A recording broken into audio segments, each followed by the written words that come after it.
She was a virgin with stars in her eyes and paint on her fingers. Alice Grace had never been kissed, never been broken, until the millionaire Mark Watson, the man who had everything, looked at her like she was the one thing he couldn't control. And in trying to ruin her, he found his own redemption. In the gentle folds of Oregon's countryside, where wildflowers grew without permission and the wind carried secrets instead of noise, lived a girl who seemed to belong to a world far softer than this one.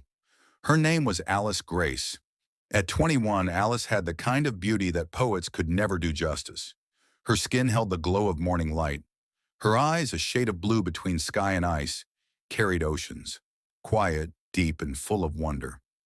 Her long blonde hair fell in soft waves like golden silk, often tied back in a loose ribbon her grandmother had sewn years ago. But it wasn't her beauty that made people stop and stare. It was her presence, calm, honest, and untouched by the chaos of the world.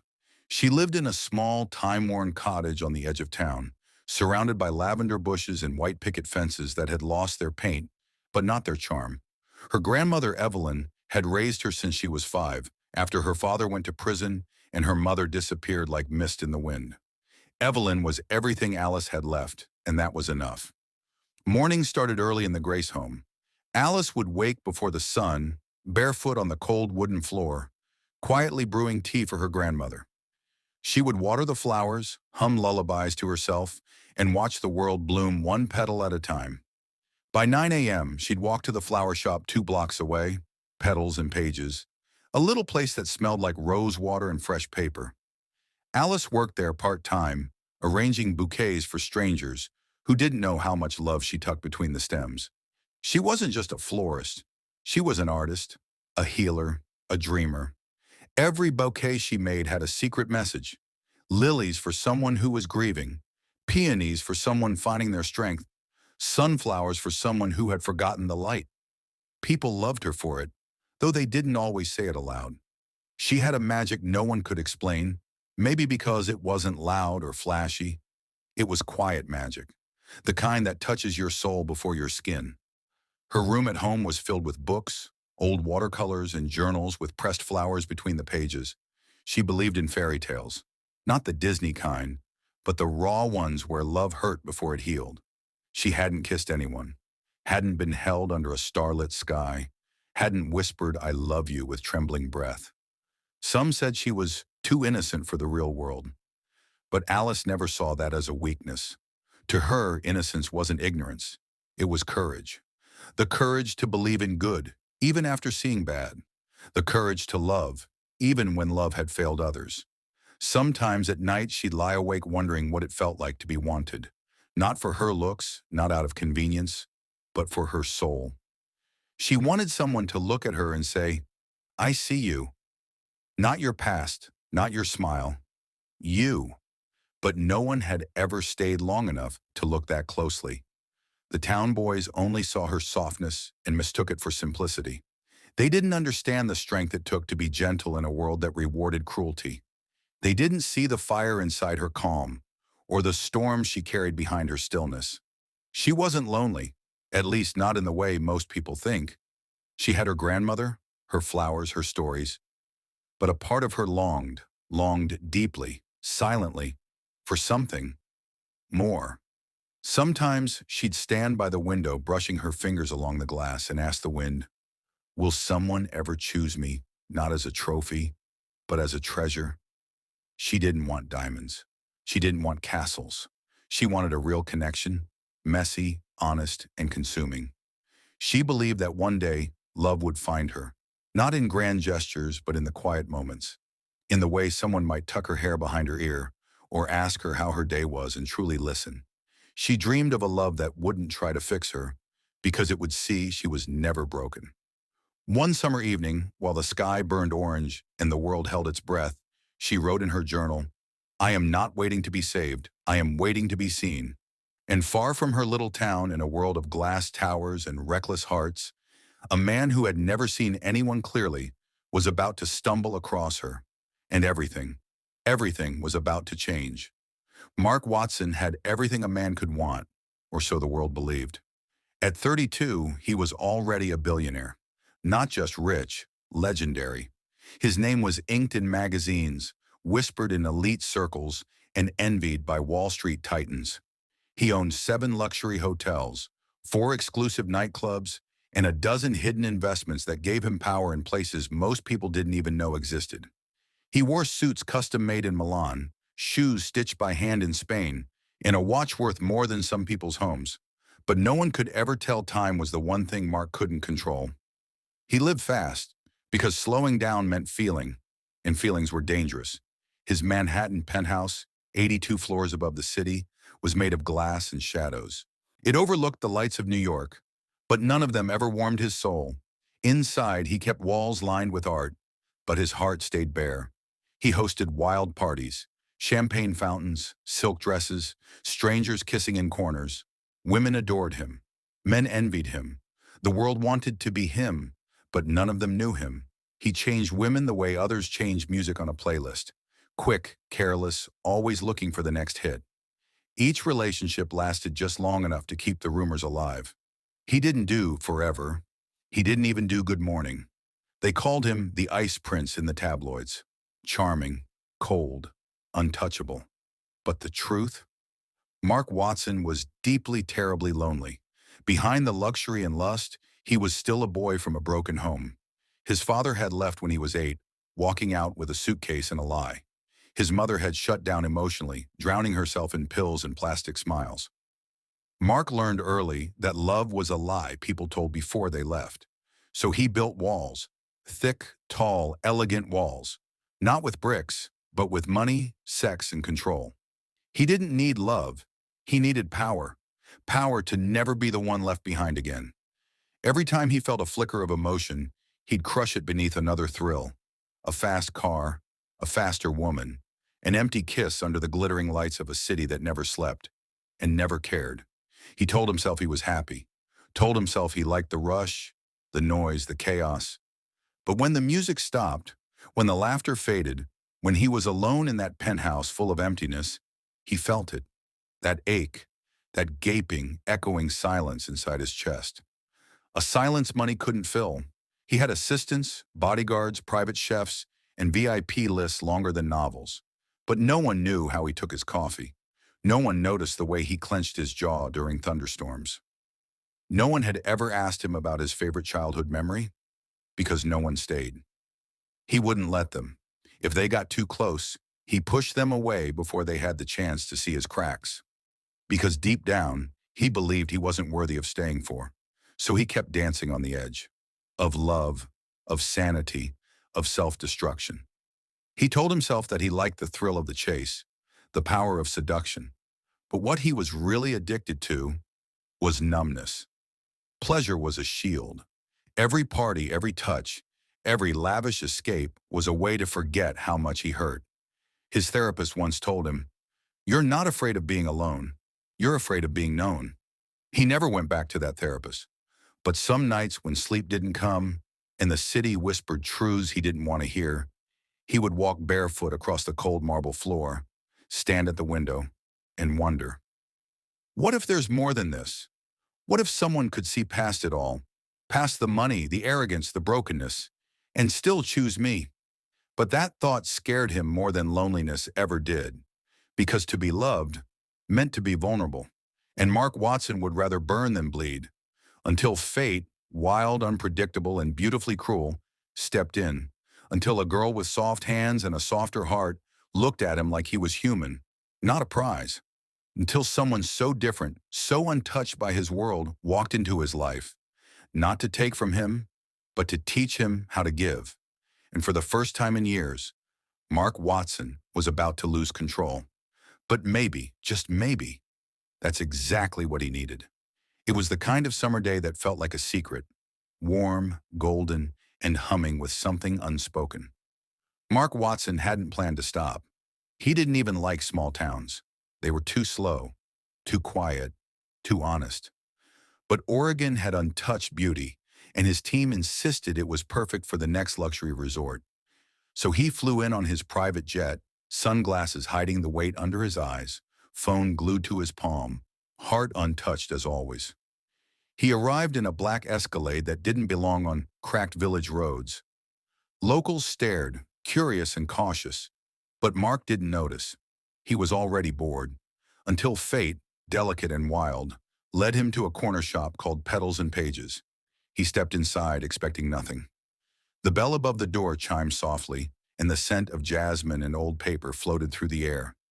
And then he saw her, Alice Grace, bent over a vase of white lilies, humming softly to herself, sunlight slipping through the window and setting her golden hair aglow.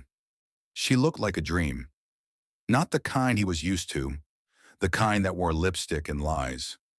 No, she looked like something his soul had forgotten it once believed in. He didn't breathe for a moment. She glanced up, startled by the sudden presence of a stranger in her peaceful world. Her eyes, those clear, thoughtful blue eyes, met his. No recognition, no hunger, no calculation, just curiosity. "Can I help you?" she asked gently, tucking a strand of hair behind her ear. Mark smiled, the smile that had disarmed heiresses, actresses, and royalty. "Just browsing," he said, walking slowly toward her, pretending to examine a row of daffodils. Alice didn't fawn. She didn't flirt. She didn't even blush. He tried again. "Are all the flowers in this town as beautiful as you?" She blinked once, then turned away, back to her lilies. "Flattery is cheap," she replied, "but lilies aren't." Mark felt something strange, something tight in his chest. Was it rejection? He came back the next day, and the day after that, always buying flowers he didn't need, making excuses to linger. "I've got a board meeting, need something to brighten the table. Friend's birthday, something cheerful. Funeral, something respectful." She never pried, never asked who he was. That alone shook him. She wasn't trying to impress him. She didn't want anything from him. She just was. Alice didn't know he was a billionaire, didn't know his name was on magazines or that his hotels had hosted presidents. She saw a man who looked tired under his expensive coat, a man who always had too much cologne, but not enough peace. He started talking to her, not with charm, but with honesty. One day he asked, "Why do you talk to flowers like they can hear you?" She smiled softly, "Because they listen better than most people." And Mark, cold, controlled, calculated Mark, laughed. Not out of politeness, but because he felt something stir. It terrified him. One afternoon he found her painting behind the shop. Quiet strokes, soft blues and wild purples. He stood there, silent, watching. "You paint too?" he asked. She looked up. "Number I feel." He didn't know how to respond to that, and still, he came back. The seventh day he walked in with something new, a proposal. "I'm opening a new resort," he said, adjusting his cufflinks. "We need someone with your eye for beauty. You'd be in charge of floral design, high salary, full benefits. Move to the coast. What do you say?" Alice froze. The offer was outrageous. It felt like a dream wrapped in warning. She looked at him, really looked, not at the wealth, not at the temptation, but at the man beneath the charm. "Why me?" she asked softly. He swallowed hard. "Because you make me feel still. Because I forget the noise when I'm near you. Because you don't want anything from me, and that makes me want to give you everything." He didn't say any of that. Instead, he replied, "Because you see beauty where others don't. That's rare." Alice hesitated. Her heart said no, but her life was falling apart. Her grandmother's health was declining. The hospital bills were growing. And Alice, dreamer, artist, innocent, was drowning quietly. She went home that night and sat by her grandmother's bedside. The old woman, frail but wise, took her hand and whispered, "Don't be afraid of change, Alice. Sometimes it's the only way we bloom." Tears slipped down Alice's cheek as she stared out the window. She didn't trust him. Not yet. But something inside her whispered that perhaps, just perhaps, fate had sent him for more than business. The next morning she walked into the shop, found him waiting and said, "I'll take the job." His smile faltered. Just a little. Because he knew. This wasn't just about flowers. It was the beginning of something neither of them could control. The resort was still under construction, but Alice's presence made it feel like something more than brick and glass. Mark Watson had brought her there for a simple reason. She intrigued him, but the truth was deeper. She haunted him. Her laugh lingered in his ears longer than music. The scent of her perfume, soft, like orange blossom and clean linen, followed him even when she wasn't there. Her voice, gentle but firm, echoed in his mind when everything else went quiet. She lived in a small guest cottage on the resort grounds, surrounded by pines and wildflowers. It was meant to be temporary, but to Mark it started to feel like the center of his world. He kept finding reasons to visit. Just wanted to check how the garden's coming along. Need your opinion on the lobby arrangement. Do you want dinner tonight? Alice would raise an eyebrow each time, amused by his awkward attempts at closeness. He wasn't used to asking. He was used to taking. But with her, he couldn't. With her, he wanted to earn every second. He started showing up at her door with coffee, not contracts. He started helping her carry buckets of water, not balance sheets. He even got dirt under his nails for the first time in his life, planting lavender beside her. She made him human. He began to change. The whiskey bottles in his penthouse stayed sealed. The girls on his contact list were deleted one by one. The parties, the noise, the masks, he left them behind without a fight. Instead, he listened when Alice talked about her grandmother. He sat beside her as she sketched flower arches and explained the language of petals. He watched the way her fingers danced when she painted with watercolors on lazy Sunday mornings. He laughed, genuinely. She teased him for not knowing the difference between hydrangeas and hibiscus. He didn't mind. He wanted to learn.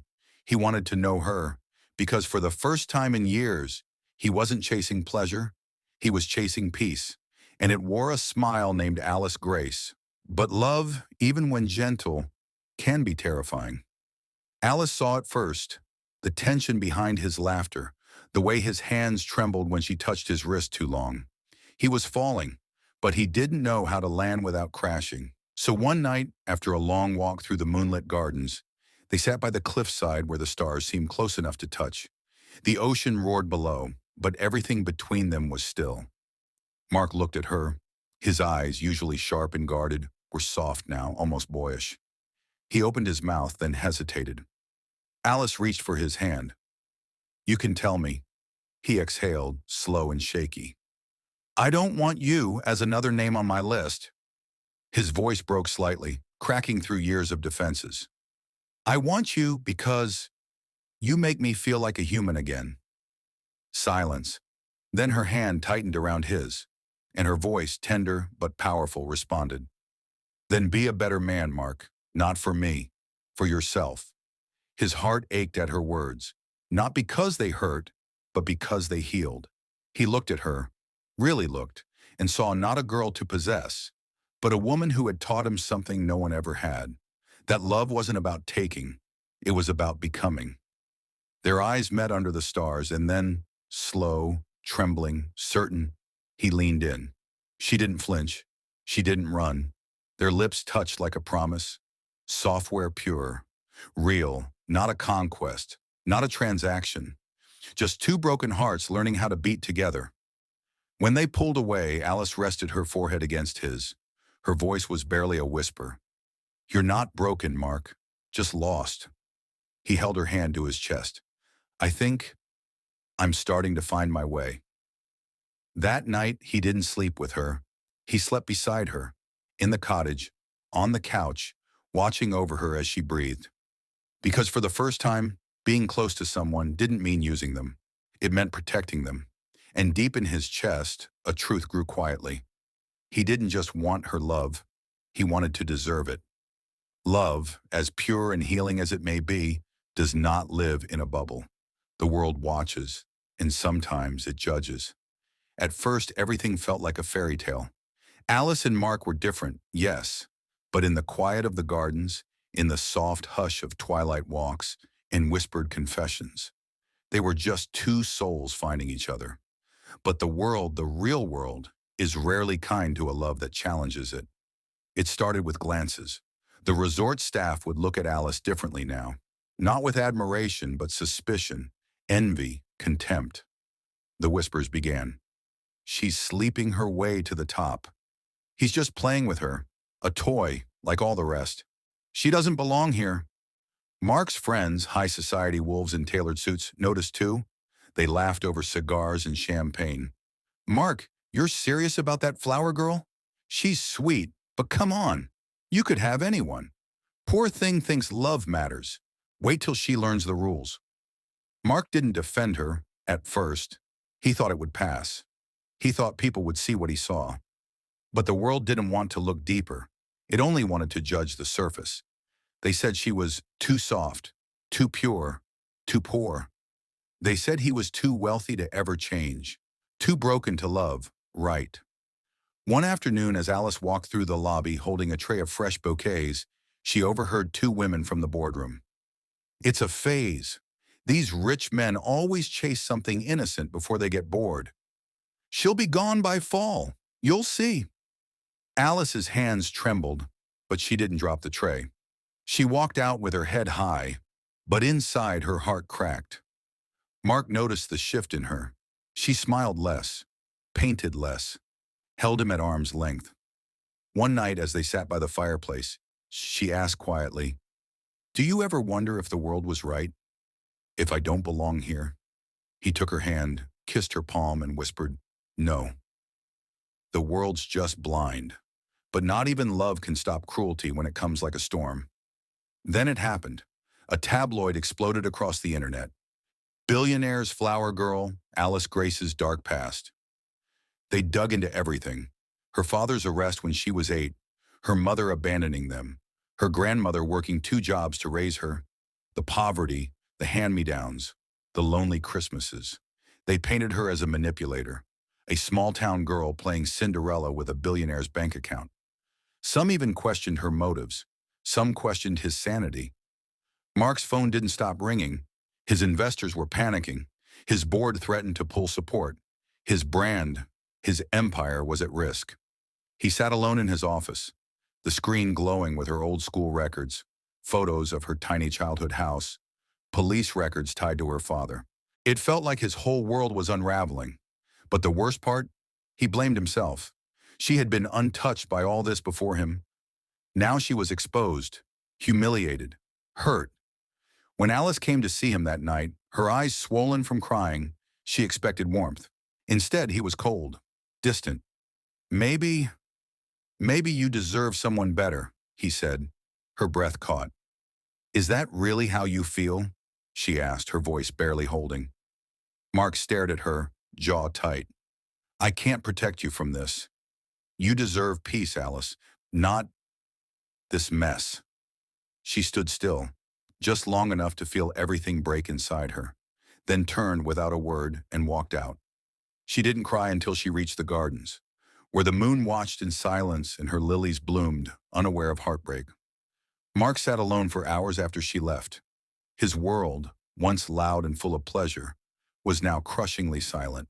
He could still smell her perfume in the air, still hear her laugh echo down the halls. He'd tried to save her by pushing her away. But the truth was, he just didn't feel worthy of her love. The days that followed Alice's departure were gray for Mark Watson. He didn't throw parties anymore. The lights in his penthouse stayed off. His phone lay untouched. The world that once danced at his feet now felt meaningless. He stopped attending meetings, canceled public appearances. His hotels ran without him, because nothing, absolutely nothing, mattered anymore without her. In the silence, Mark found a strange companion, truth. For the first time, he sat with his own soul. And he didn't like what he saw. He saw the boy abandoned by love, the man addicted to control, the walls he built, brick by brick, around a heart that had always just wanted to be held. He missed Alice every second. Her laugh, her questions, her wildflower scent. The way she made him believe he could be better. He wrote her letters, real ones. Not texts, not emails, handwritten words soaked in heartache. The first letter said, "I didn't push you away because I stopped loving you. I pushed you away because I never thought I was good enough to be loved." The second read, "You're not just my peace, you're my purpose." The third, the one he rewrote 17 times, ended like this. "I was addicted to pleasure because I never knew love. You showed me what love is, honest, patient, and kind. I don't want the world. I want you. No reply came, but he kept writing. And while he waited, he changed. He shut down the nightlife division of his company, sold 3 clubs, closed the rooftop bar that had once symbolized his emptiness. Instead, he transformed the resort. No more velvet ropes, no more loud music, endless drinking, or flashing lights. He turned it into a healing retreat. Gardens bloomed where cocktail stages once stood. Meditation circles replaced VIP booths. He hired therapists, social workers, and yoga instructors, built quiet spaces for grieving families, burned out mothers, and struggling couples. The first room he renovated? Alice's garden. He named it Grace's Meadow. Word spread. The media was confused. Billionaire goes spiritual? But Mark didn't care. He was no longer building empires. He was building peace. Then, after weeks of silence, she returned. He didn't expect it. He was standing in the garden she once planted, lost in thought, when he heard soft footsteps behind him. He turned. There she was, Alice Grace. Her eyes were wet, but her smile was steady. She didn't say anything. She just walked forward and hugged him. No words, just hearts pressed close, breaths shared, tears spilled. He wrapped his arms around her like he was afraid she might disappear again. But she didn't. She stayed. When they finally pulled apart, he whispered, "You came back." She nodded, brushing a tear from his cheek. "I never really left.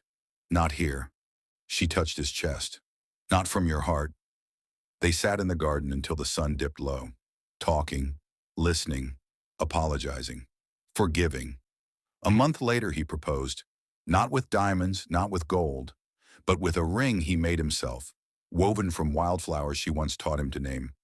Lavender for grace, lily of the valley for new beginnings, and daisy for loyal love. He knelt on one knee, hands trembling. "Marry me, Alice Grace, not because I'm rich, not because I've changed, but because with you, I finally know who I am." Her answer was soft and sure. "Yes, 1,000 times yes."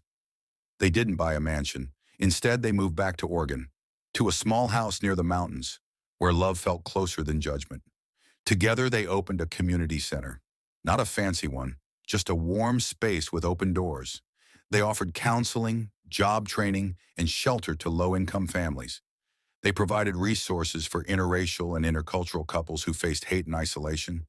They spoke openly about mental health, addiction, classism, and the need to heal with love. Mark funded it all, quietly. Alice ran it with kindness and vision. They named it Haven. People came broken. They left hopeful. And in that place where society once judged them, Mark and Alice created a new society, one built on compassion. Years later, as they watched children run through Grace's meadow, Mark pulled Alice close and whispered, "You didn't just change me, you changed everything." She smiled, resting her head against his shoulder. Love changes what hate never can. And under a sky full of stars, the same stars that once witnessed their first kiss, 2 souls stayed together, healed, whole, and home.